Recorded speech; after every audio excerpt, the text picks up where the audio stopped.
వృషభ రాశి జాతికి లేక గోచర స్థితి ఎలా ఉండబోతుందో ఈ వీడియోలో తెలుసుకుందాము. పనులు విజయవంతంగా పూర్తవుతాయి. జీవితంలో పరివర్తన, అవగాహన, అంగీకారాన్ని అందిస్తుంది.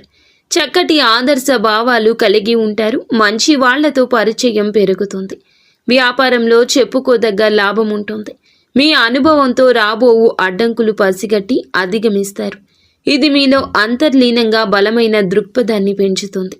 ఇతరులకు చక్కటి సలహాలు చెప్పి వాళ్ళ సమస్యలు పరిష్కరిస్తారు. బంధుమిత్రుల కలయిక, క్షీరాన్న భోజనం సేవించుట, నూతన వస్త్ర లాభము. అయితే మాసగ్రహాల అనుకూలత లేని కారణంగా కొంతమందిలో ఉద్యోగ రీత్యా స్థాన చలనం లేదా గృహ చలనం తప్పదు.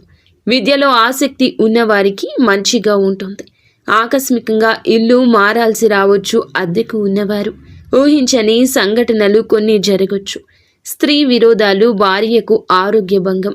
కావున శనివారం నాడు విష్ణు సహస్రనామ పారాయణం చేయండి. మీకు ఇంకా ఇతరత్ర ఎటువంటి సమస్యలు, సంతాన సమస్యలు, భార్యాభర్తల సమస్యలు, స్త్రీ పురుష వశీకరణం కూడా చేయగలరు మా గురువు గారు. 3 రోజుల్లో పరిష్కారం లభించును. నమ్మకంతో సంప్రదించండి.